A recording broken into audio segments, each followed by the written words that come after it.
Good evening, everybody. Thanks again for listening. You are listening to the Beauty in Us Radio right here on Awesome God Radio. I am your host, Nelson E. Brown, and I am very, very excited this evening. It is March already. We're already in the third month of the year.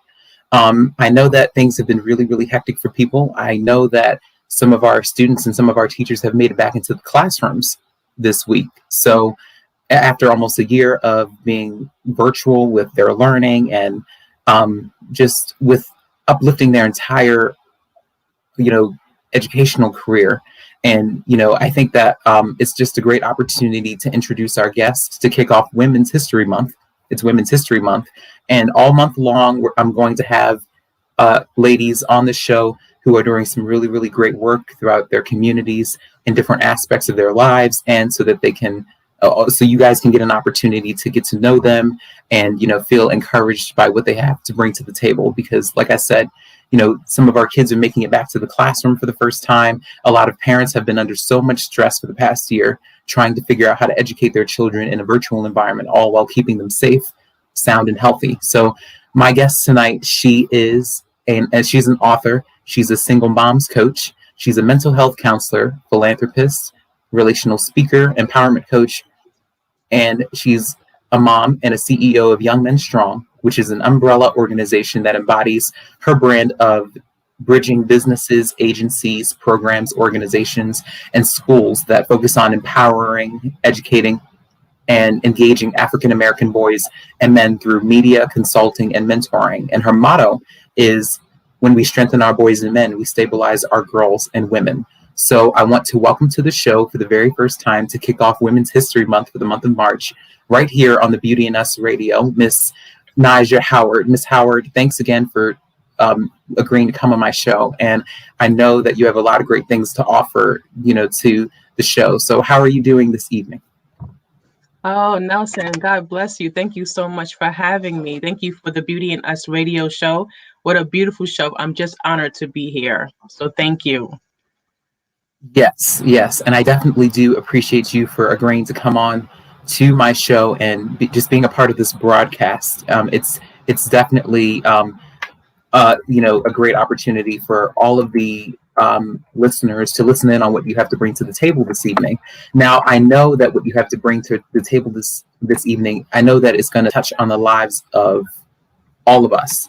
We are all going to hopefully look at things differently, once this broadcast is over. I already know about this because I've been in the circumstance and I've lived this and I've experienced this and I know all about this. So I know that, your work all stems from, empowering single Black moms who are raising Black sons, locally and from a national perspective.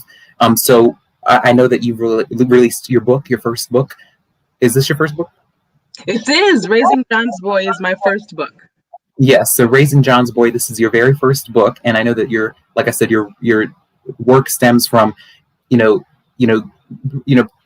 bringing like awareness to single moms, single Black moms who are raising African American boys into men, here in America. So could you tell us a little bit about your work and how you got started and how this idea of just raising awareness about this subject, how that came about and how you started your organization, your magazine, and just all of the outlets that you use in order to promote something so, authentic and powerful as this? Sure. Well, thank you again. And let me just say that first, I am a child of God. Okay. And as a child of God, I am a woman. I am a mother.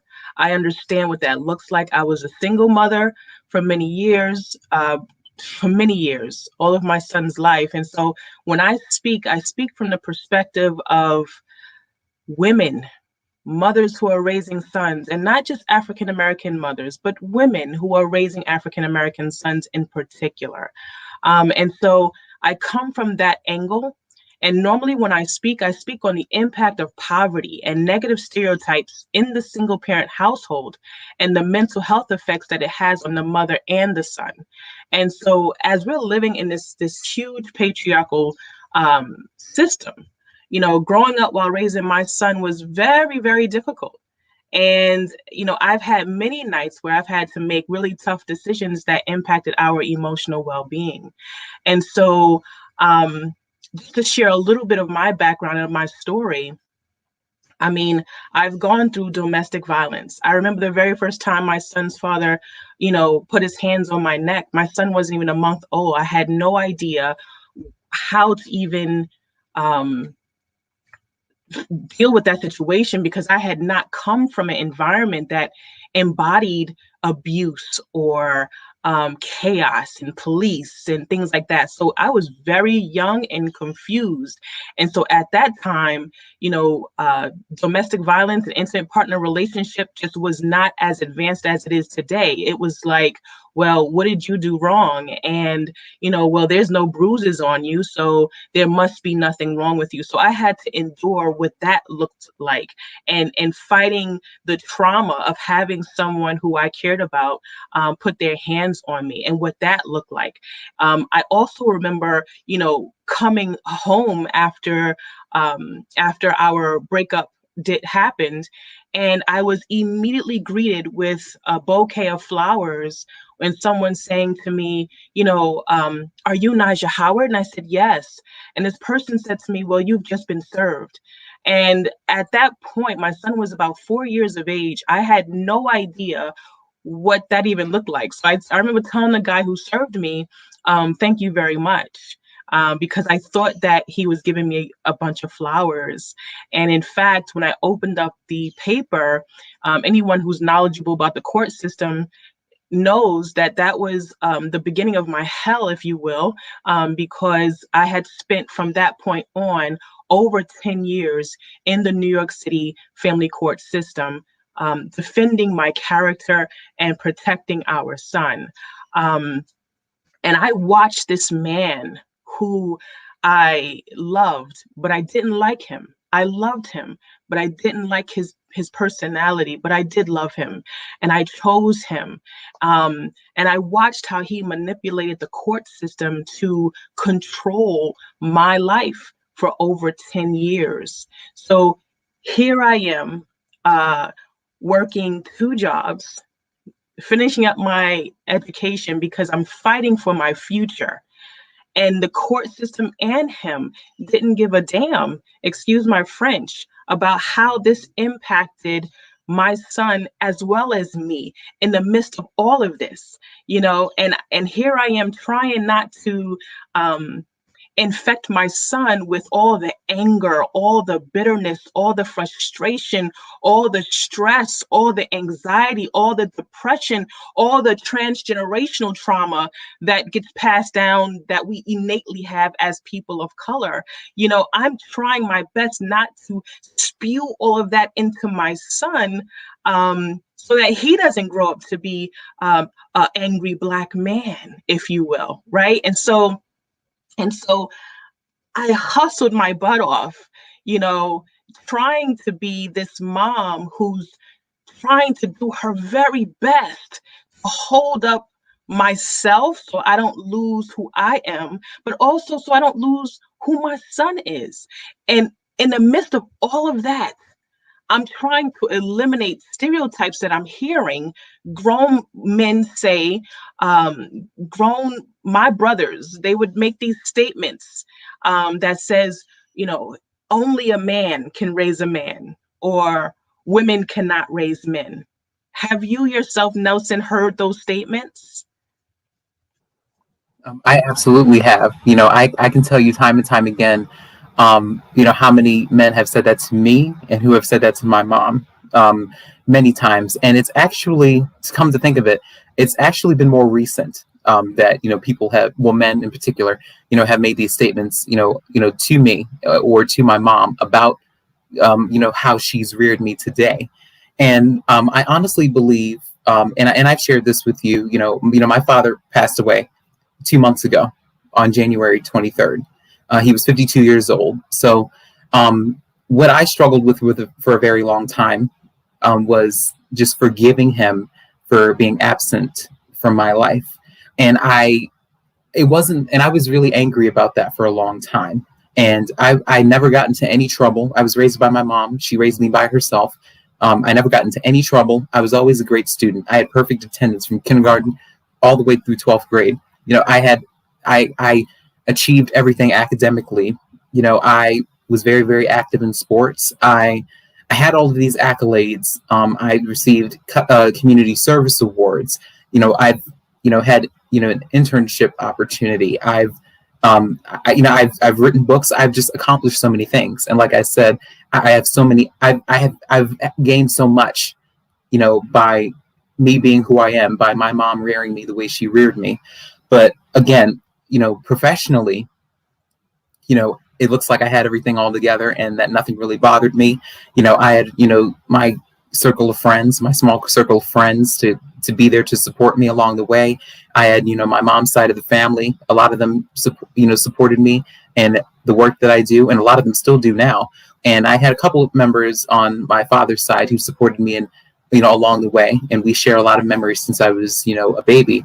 But forgiving my father for being absent from my life is something that I struggled with for a very long time. But it wasn't until I was about 16 or 17 years old when I learned about the reason why he was absent from my life and why he, struggled with alcoholism and drug abuse, throughout the course of his life. So when I started to examine the family patterns between the men on his side of the family in terms of just how broken they really were and how that pattern was, passed on from generation to generation, generations of men on his side of the family abandoning their families. I recognized that pattern, and I realized how broken my dad really was, and how he was just really, really, he had a really, really difficult time just forgiving his father.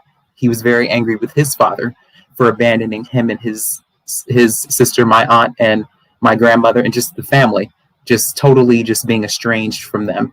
And he walked around with that brick for 40 years, and he used drugs and alcohol in order to cope with that. And he indirectly perpetuated that same pain, that same anger, that resentment, that bitterness onto me.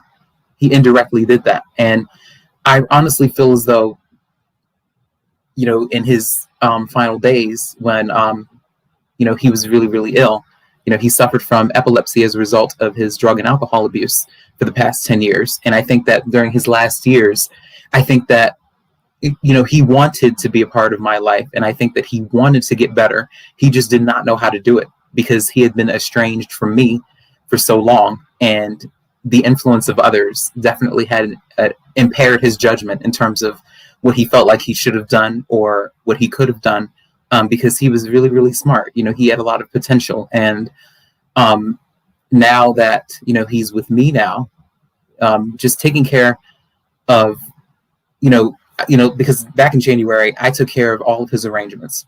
I'm just going to put it out there. I just took care of all of his arrangements, his cremation service and everything. I signed for everything. I made myself responsible for him. I didn't care about all of what he didn't do, in my life. I was doing what I felt as though was the right thing to do for my family.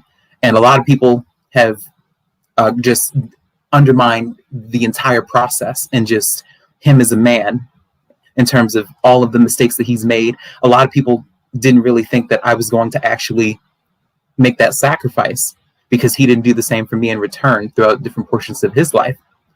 Because his drug and alcohol abuse, like I said, it really took its toll on his mental health, his physical health, and even his emotional and psychological well-being. So I think that a lot of people do downplay, the process of what it means to be a single mom, because I was raised by a single mom, and a lot of people, like you said, they attach those stereotypes and those false misconceptions onto the women in this predicament, especially Black women in this predicament, right. Because a lot of them, they look at TV, they look at different sources of media that perpetuate, violence, gang activity, and a lot of it is perpetuated by young men that look like me. But that's why I created this outlet on Awesome God Radio, the Beauty and Us Radio. It's inspired by my book series that I started in 2018, because I wanted to give young men and boys that look like me an opportunity to speak what's on their heart and to be authentic and real about their stories, about their experiences, and just about their lives. Because I looked throughout the media and I didn't really think that I didn't see anybody who looked like me with a talk show or a radio show talking about what I wanted to discuss. I suffered from body image issues growing up. I struggled with self-esteem throughout many portions of my life, and I still do. But, in my therapy sessions, I'm learning how to work through that slowly, and it's been a lot. So I'm not sure if I answered your question, but let me chime in a little bit, because the thing is that, first of all, I want to say that, my condolences to you losing your dad. Okay. That is a very tough space to be. But I also want to commend you for being so transparent and saying that, he passed on a lot of the anger and the bitterness and the frustration. Hopefully by the end of this session, and maybe further along talking with me, and you and I can have a conversation, I want to help you to eliminate some of that stress and that anger and that bitterness. And you're not the only one. So many of my clients, who are mostly men, deal with these particular issues that they feel was transferred down from their father. And I want to be able to help. Hopefully tonight we can be able to explore a little bit of just where that may have come from, right? And a little bit deeper into that. So, but I also want to commend you for opening up a pathway into what you did not see, and saying, okay, well, I'm not going to be, what is, stereotypes are saying about me, and, what is expected of me, or what the society thinks is expected of me. I'm glad that you was able to pivot. The reason why I asked you, did you ever hear the statements, only a man can raise a man and women cannot raise men, is because when I first heard those statements, as well as a young mom raising my son, at first it scared me, because when I hear only a man can raise a man, only means one, okay? Which means that from that particular statement, I'm already eliminated as a woman, okay? When you say women cannot raise men, that says it right there, that it is what it is. Only a man can raise a man and women cannot raise men. Well, after I got scared, I pulled up my big girl undies and I got myself together. And instead of running away from it, it infuriated me and it put fire under me. And I started to say and question, well, then how could you expect me to raise a strong, beautiful, Black, brown king with purpose and ambition when you're constantly telling me that I'm not qualified and I'm the only one that's here, right? So when we go into statistics now, right? If you look at statistics, over 60% of households are run by women, okay? All over the United States are run by women. So I did everything in my power to go against those statements that I heard, right? And the way that I was able to do that was, one, I had to scan my son's father. I had to scan him in my head. I had to look at him and say, okay, what is it about my son's father that I feel needs improvement, that would make him a better person, that he in real time may not be able to achieve? And let me just be very clear, Nelson, we cannot accept someone not in position to give us what we want, right? So someone who's not in other words, someone who is not in position, we can't expect them to give us what we feel we need. Okay, they don't have the ability to do that. They cannot fulfill that. We can't expect them to give that to us. Okay, so I remember saying to myself, okay, I'm going to scan, his dad. And when I scanned him, I realized that my son's father was very smart. He was very, very smart, but he wasn't wise. He wasn't a wise man. So I said, okay, well, that's a hole in him that I want to make sure that my son is filled in. Okay, this is my own personal young mind as a single mother raising my son, because I'm trying to fight against these stereotypes that says that I'm not qualified to do it because I'm a woman and only a man can do this job, and turning him into a king. So I have to find a way to do this because I'm a mom. And I can't leave him on the shelf waiting for the world to raise him. I have to do it. Okay. So I looked at my son's father and I said, well, you know, what else can be improved? Well, I don't like the way he speaks. My son's father, he spoke without thinking. And he said things that were just not appropriate, right? So I said, well, that's another hole in my son that I'm going to make sure is filled in my son, right? I'm going to make sure that's filled, right? And then he had a very cold heart. He was very cold, very distant, so I made sure that my son had a very warm heart, right? So I tried to make sure that in the places I felt my son's father was lacking, I wanted to make sure that my son was filled, right? Now, excuse me very much. Now, when I say this, I don't want fathers and men to think that they're not important. Fathers are very important, right? And they're very needed and wanted in our homes as well as the community, right? But based off of statistics, over 70% of households are run by women, right? So I would hear grown men and young men like yourself make statements that says things like, well, I don't know how to be a man because my father wasn't there. Now my theory as the single mom's coach, I'm saying to myself, well, so you mean to tell me that because your mother didn't have, and again, I'm not always politically correct, but I like to keep it real with my clients. I like to keep it real with my people.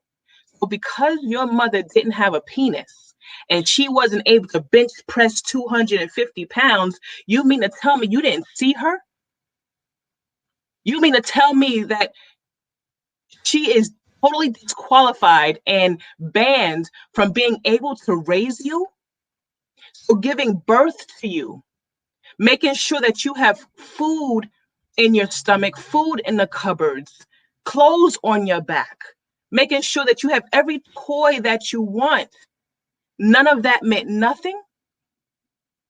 So the man that you call daddy, who through circumstance or through choice is not there, he's dealing with his own mental health issues, his own addiction, his own depression, his own insecurities, his own fallacies, his own infidelities, his own dishonesties.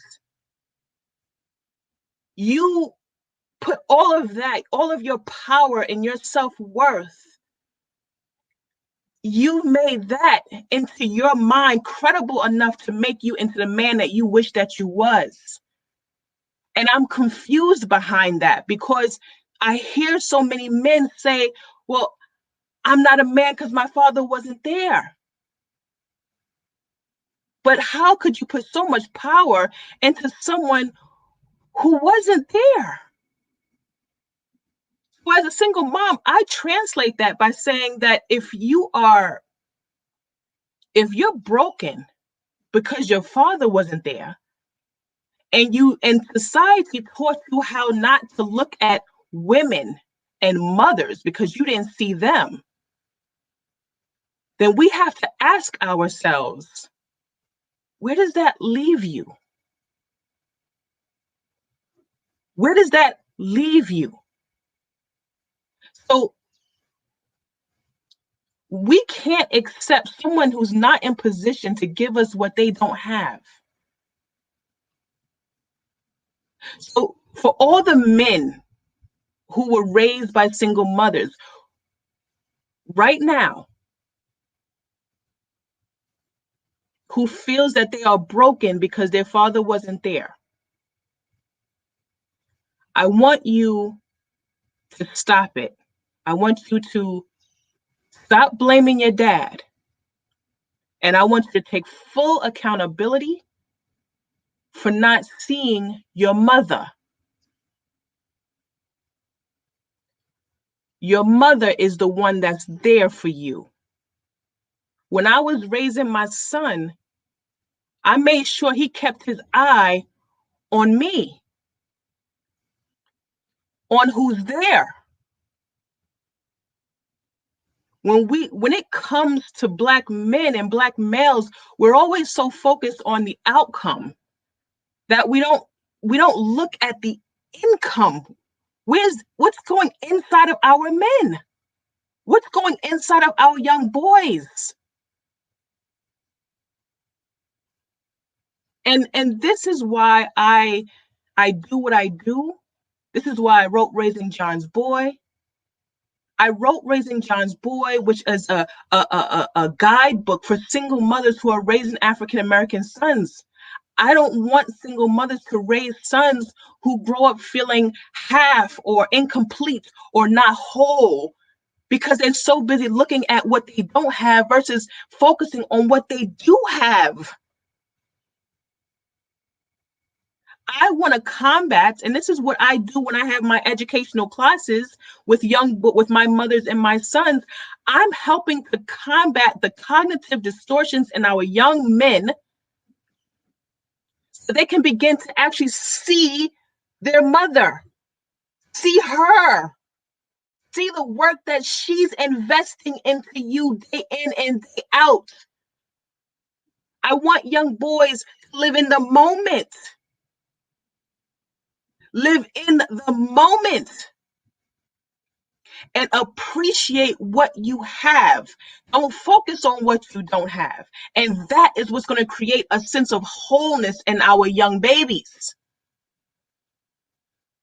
And when I help my mothers to find the power within themselves. Mothers have all the tools they need to raise their sons into kings. They may not know how to use them, but that's where I come into play. I help you find the tools that you already have to raise your son to be the man that you yourself wished that you had. Iyanla said it best. And I love the quote that she said. She made a statement that said, a man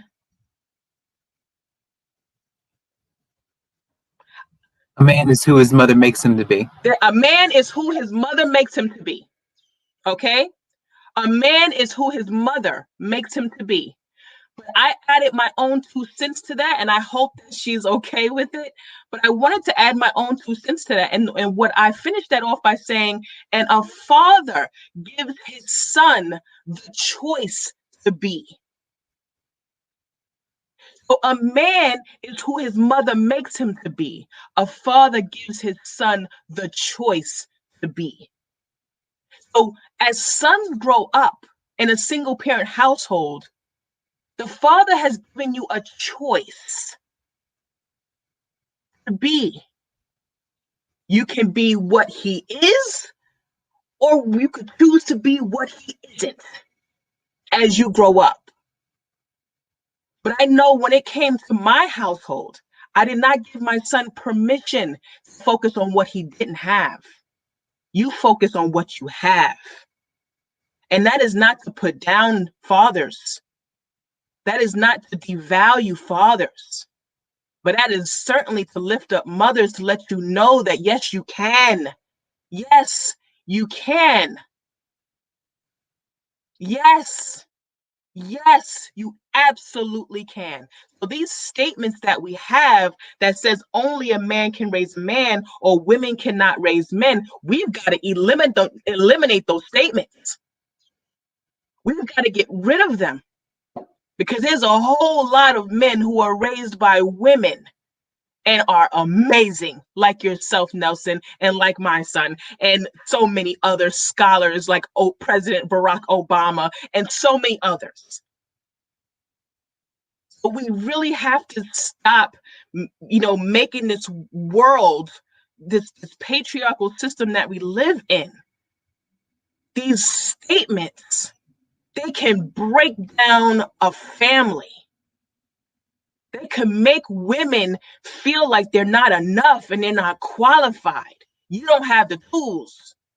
Well, you just wait till your father get here. Well, his father's not coming back. Now what you gonna do? You gotta pull up your bootstraps and make it happen. So we have all got a part to play, and we got to take full accountability and responsibility. And so, like I said, let's not look at, what you don't have and, pass down anger and frustration. That's understandable. But you are in control of your own life, and you have a choice to make. And you have to decide which route you want to take. Yes, and that was really powerful. I feel like you just preached the whole sermon. I just feel like you preached the whole sermon. But I understand exactly, what you mean, and and that's how I used to feel. But I'm in a place now where I do feel complete, especially since, like I said, facilitating the arrangements for my dad, the cremation service for my dad, and him being with me, like right behind me right now. I mean, it makes me feel so complete because I felt like for a long time, since I didn't have him, in my life, I can have him, now, even though he's not here physically or in the flesh, in my heart and in my spirit, he's going to be with me now. And that's all I had ever wanted in the first place. And like you said, you have to focus on what you do have versus what you do not have, because what you do have is what really matters. But and I was going to also share with you that, and I think that, and I was talking to my mom about this, a while ago, that I think that because the majority of my friends are females, and I think that is because I just have such a great relationship with my mom. And I think that transcends into my relationship, with females, just having great friendships and just having healthy relationships and just learning how to communicate in a great way and just being polite, showing manners, being respectful, and all of the things that she taught me. And I don't really have a lot of male friends because a lot of them, I feel like they don't really, especially a lot of men who are like older than I am, they don't really, I feel like they don't really respect, my mom's position, as a single mom. And a lot of them, can pass judgment on me, and they definitely feel as though something's missing, or, that, because I'm so successful and because my father was absent for the majority of my life, even though he did appear in certain portions growing up, a lot of them feel like I'm missing something, or that, something's off because, he's not here. But I do feel complete, and, and I do, feel whole. And like I said, and I think that's why I don't really have a lot of male friends, is because a lot of them don't really understand that. A lot of them just pass judgment because they think that you should be a certain way or act a certain way, or they feel like you are green to a lot of things just because, a woman raised you. A lot of them do feel like you're green to a lot of things. But, I asked them, what they think I need at this point, now that I'm an adult. You weren't there, while my mom was trying to figure out what to do next. You weren't really there, when she needed, to take care of me, not just financially, but also emotionally. There are many times where, and my mom and I have, talked about this. She's sacrificed so much, and she's built her career, and she's earned everything. And it's something that I feel like you have to respect. I'm just saying, you have to respect. And again, like you said, this is not undermining, fathers who are there, but I feel like, the men who make these statements to me and to my mom, I just feel like there is a double standard, because there are single fathers out there raising children as well. But I feel like people treat it differently. People look at it differently, because there are single fathers that raise sons too. But I feel like they get more kudos though for doing that. Well, I'm big on saying, I'm very big on saying that, there's a lot of single fathers out there who are raising daughters, and they're doing a hell of a job. and they're doing amazing. But just like we give credit to them who are doing it by themselves, and we got to give the equal amount of love to the mothers who are raising sons by themselves, and not just say it, but you got to show it. We got to knock down stereotypes that says things like only a man or women cannot. We got to stop all that.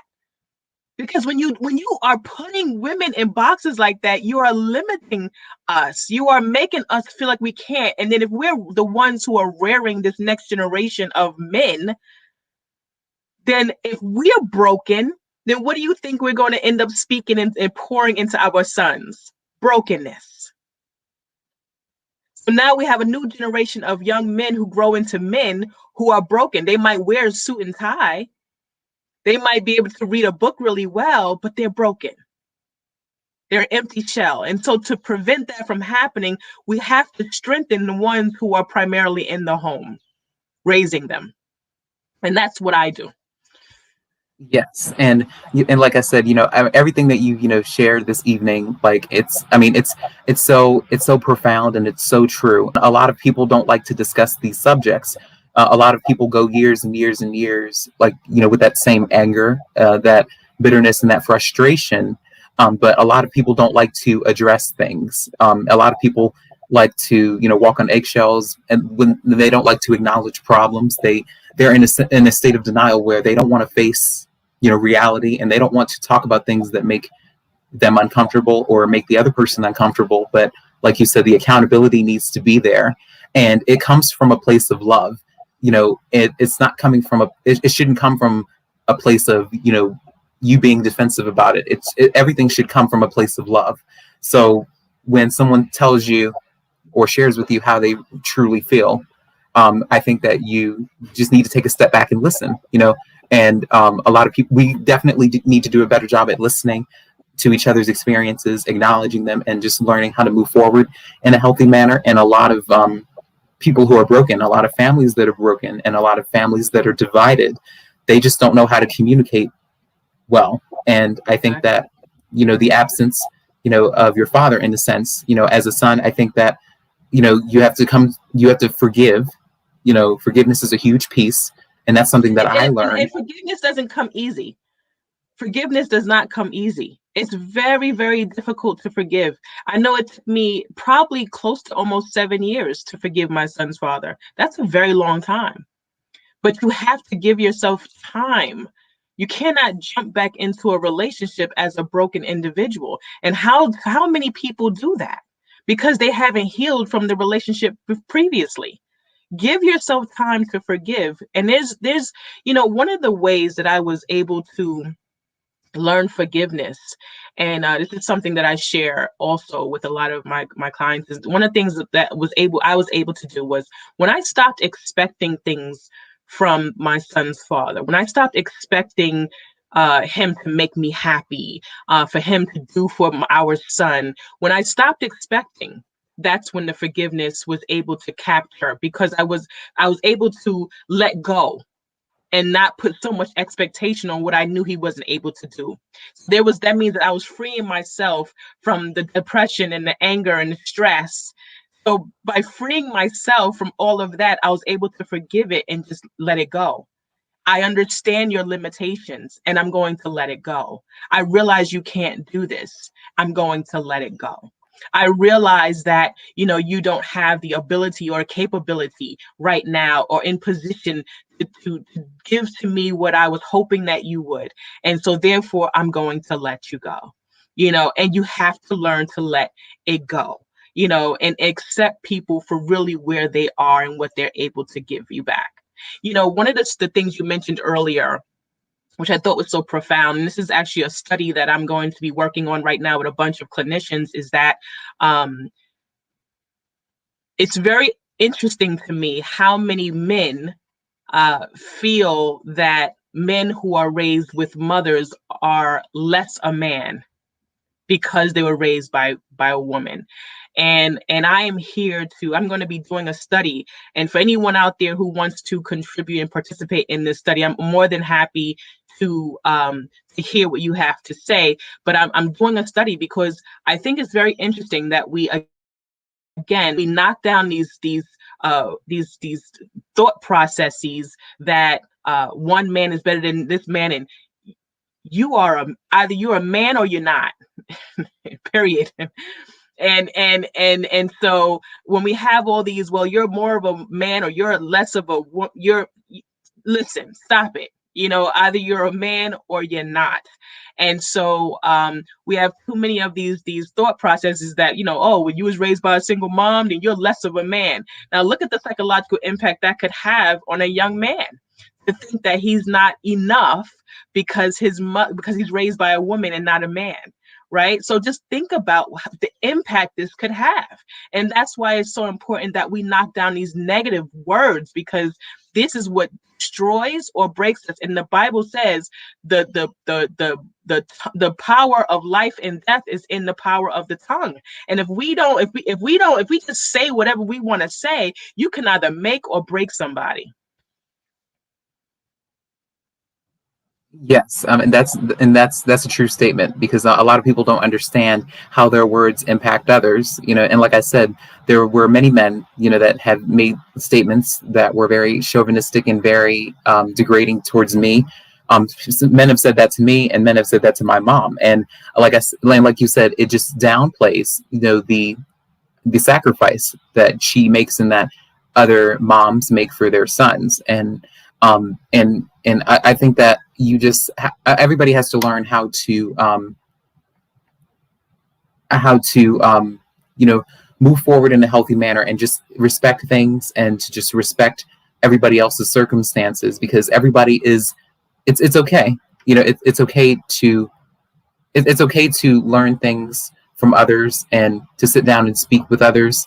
And I think that that's probably one of the reasons why I don't really participate in a lot of for instance, like men's events, because I don't want them, judging me or treating me differently because of my upbringing, because they have done it in the past, or they've made me feel inadequate because they figured out, who I was raised by, and just how I am, as a young man. So, that's why I kind of avoid that, and I kind of use that to protect my heart and my space, because there have been many, even though I did have mentors, there have been many, men who just, I don't really think understood that or respected that, because of how they've mistreated me, or what they've said to me to make me feel that way. A lot of them don't, they just don't understand, and they just don't respect that. And instead of trying to make them understand, and instead of trying to convince them,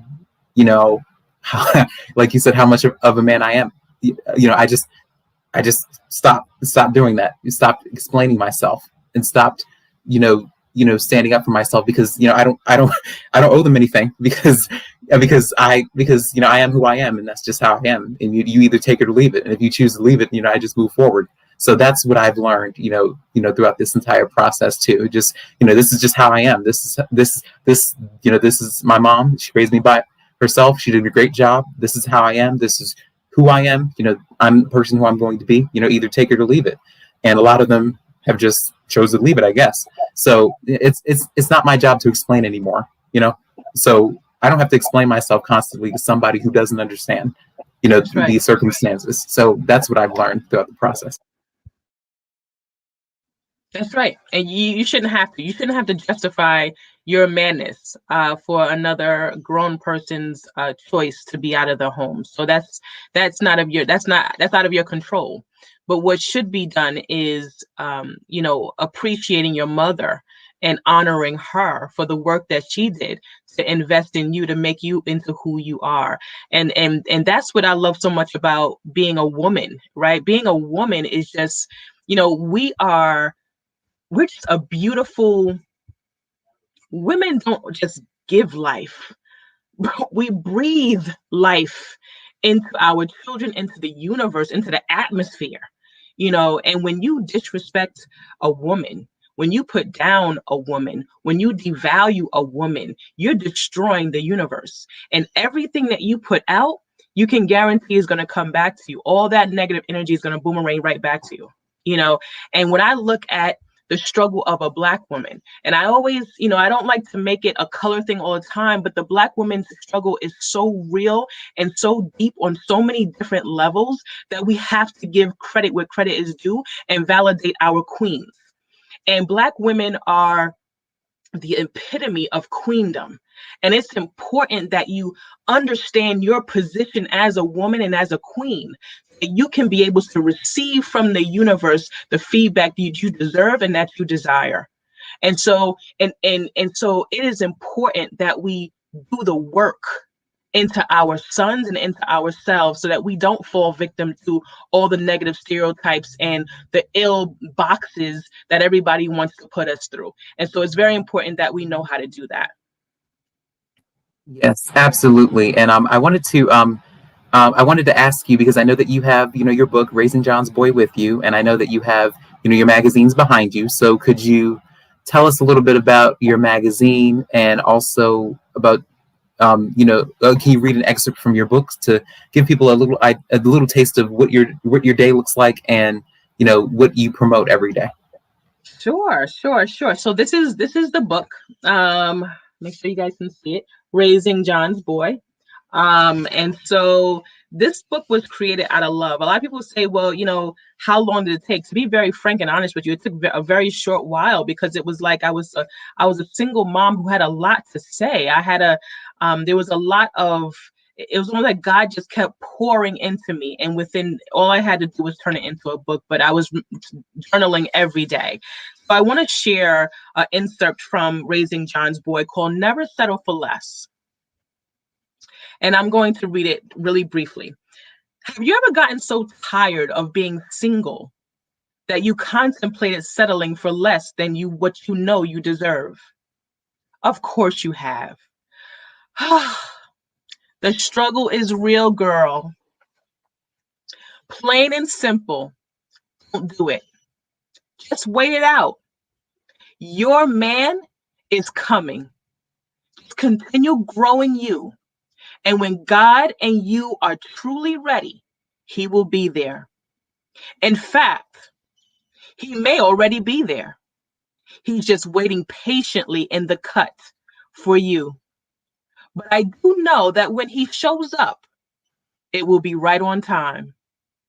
I don't believe anyone should be single for any longer than they want to, in my opinion. I'd rather be single, content, with no extra drama, and in total control of my life than latched up with someone for the sake of saying, I have a man, and be angry and miserable in the process. Ladies and gentlemen, please do yourselves a favor. Stop going into new relationships broken. Take time out for you and heal gradually. If everyone took their time to heal organically, people would be more trusting and less pressed. God did not forget you, I promise. But you have some work to do. You see, how does that make you look or even feel if you didn't settle for the one you truly did not want? Look at the unnecessary pain that you caused that nice man. Shame on you. Let him be with someone who truly appreciates all of who he is. Because it won't work anyway. It takes two. You have to be mindful that children are impressionable. Your son will mimic you. So good, bad, or indifferent, he will follow even as a teenager. I was very strategic and intentional about how I raised my son.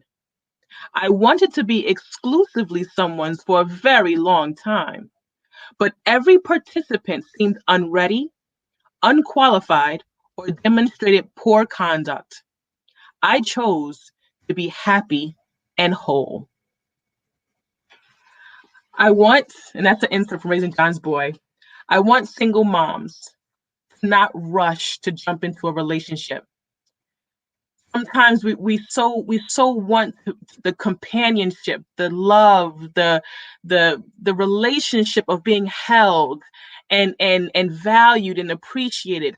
But we have to find people who are going to appreciate all of who we are, not some of who we are. And so wait so that you can continue working on you. I've heard a lot of people say in the process of waiting, that means, what does that mean? That means go back to the gym. That means make sure your bank account is looking right. So many different things. Make sure that, you're feeling good about yourself. Your home is looking the way you want it to look, right? Because just like you're putting the work into yourself, he's got to put work into himself as well. And you guys will eventually find each other. Yes, that was a beautiful excerpt from the book Raising John's Boy, and I'm definitely, like I said, going to put it in the show notes after the show. And I'm definitely going to encourage everyone to purchase the book, and I'm definitely going to promote this beautiful piece of work. And I appreciate you for reading that excerpt, from your book. So we have about 8 minutes left in the show. Could you tell us a little bit about your magazine and some of your upcoming events? Oh, you're muted. You're muted. Okay, so this is Thoughts Magazine. Thoughts Magazine is, everyone likes to call it the Essence Magazine for men, because it is, I don't know why, but I feel like I'm getting darker. Is it me, or can you still see me? Can you hear me? Am I on mute? I was on mute. I'm sorry. You can unmute yourself. Do you see me though? Because I feel like it's getting darker on my end. Yeah, I can still see you. You can continue to talk. I can see you and still hear you. Oh, okay. So Thoughts Magazine is like the Essence Magazine for men. Really, it's about empowering our young boys so they can see great, powerful men right in their own communities who are doing the work, so that we're not looking at what we don't have. Again, focusing on what we do have. You have, neighbors and friends down a block who are doing the work, who are out here, being great pastors. Maybe they came out of prison and now they're, great motivational speakers. I'm working with some great people right now. I want to say, NYU Professor Terrence Kofi. I'm working with Shawana Vaughn. I'm working with Jean Leguier and Cicely Greaves. I'm working with some amazing, powerful people who are on the ground right now, making things happen to help young men strong in Thoughts Magazine to really magnify and become powerful in reaching the masses. So check out the magazine. Make sure you get your copy, print or digital. You can always go to Thoughts Magazine, thoughts-magazine.com to get your copy, print or in digital. Yes, and I definitely appreciate you for sharing that, because it's so needed, for our communities, and also, for us to look at other outlets to see other young men that look like, me, for instance, who are doing great things. And everybody needs inspiration. Everybody needs encouragement. Everyone has that, desire to feel uplifted and to be uplifted. So what are your plans in terms of what kind of upcoming events that you have? I know you shared a little bit about who you're working with, but in the last 5 minutes of your show, could you tell us a little bit about what you have, the upcoming events that you have, and a little bit about what your future you think is going to look like with this work that you're doing?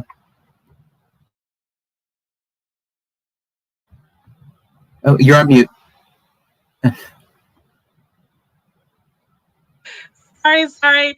I was just learning how to do this. Okay. So yeah, if you guys can check me out on Instagram at Nijaah.Howard, you will see that I'm doing a tribute to Dr. Cicely Tyson's new memoir, Just As I Am.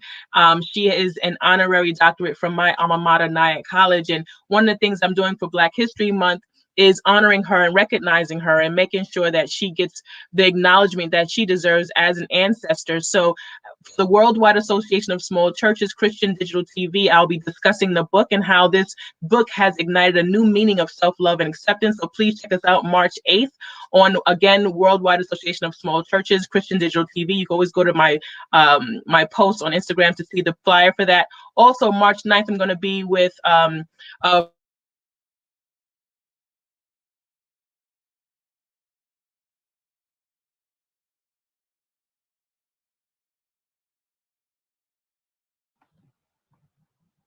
Okay. I'm not sure what happened, everyone. I'm not sure what happened, everyone. I'm going to wait a few minutes for the show, and I'm going to see if we can bring Miss Howard back to the broadcast. I know we've been having a little bit of technical difficulties, but I hope you all have really enjoyed the broadcast. I'm going to give her the next few minutes to kind of come back and explain a little bit about what she was talking about, because I'm not exactly sure what happened here. But again, I want to thank you all for tuning into the show tonight. She was sharing some information about her upcoming events that she has. It looks like she logged out, but I'm going to wait a few minutes to see if she logs back in. But again, I want to thank you all for tuning in this evening. She has shared amazing content for tonight. This was a great way to kick off Women's History Month. I think that it's really, really important to honor women in all aspects, because I think that women are often, overlooked, and I don't really feel like they get appreciation, the appreciation that they deserve.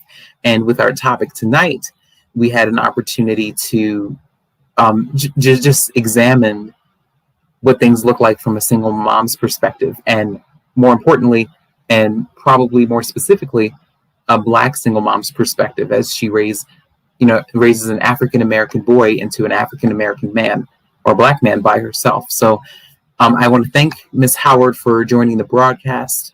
I'm not sure if she's going to hop back on. I really want to give her a chance to hop back in to talk about her upcoming events, but I will definitely make sure that I put it in the show notes, after the show and throughout the remainder of the week, since we kind of lost her there. But again, I want to thank you all for tuning in this evening.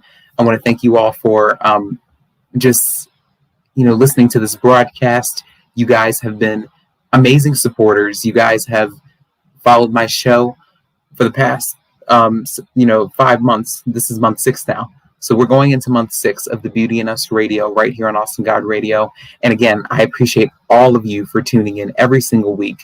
And you know that this subject has been really, really dear to my heart, and how I feel so whole and complete, because I was able to heal from some of the topics that we talked about tonight. And I was able to turn that into something beautiful, for the next little boy or the next young man in the same predicament, especially the ones who look like me and who have experienced what I've experienced. Just being authentic and powerful, with everyone is what's important.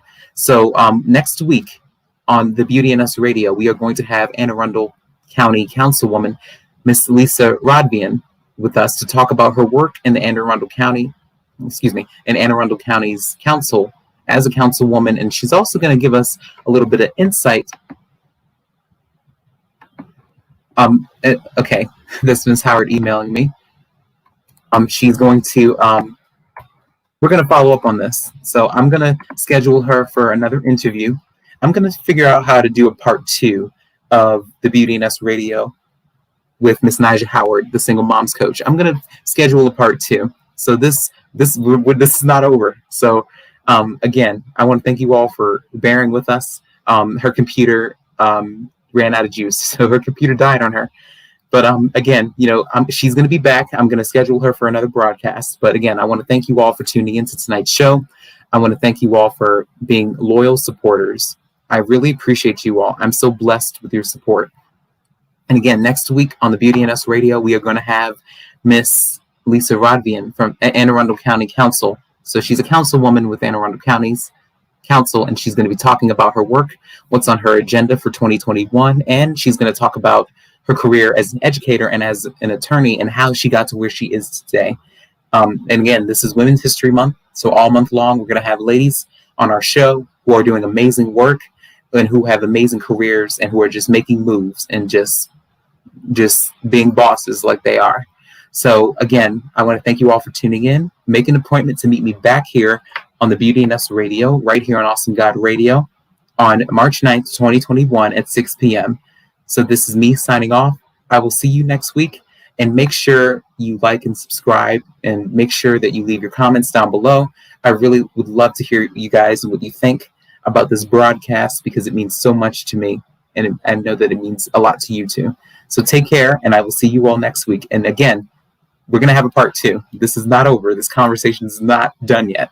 So I'm going to see if we can schedule her for another broadcast. But again, I will see you guys next time, and I hope you guys stay safe, take care, wear your mask, wash your hands, don't be nasty, and keep your distance. But honestly, take care. And I love you guys, and I will see you next time.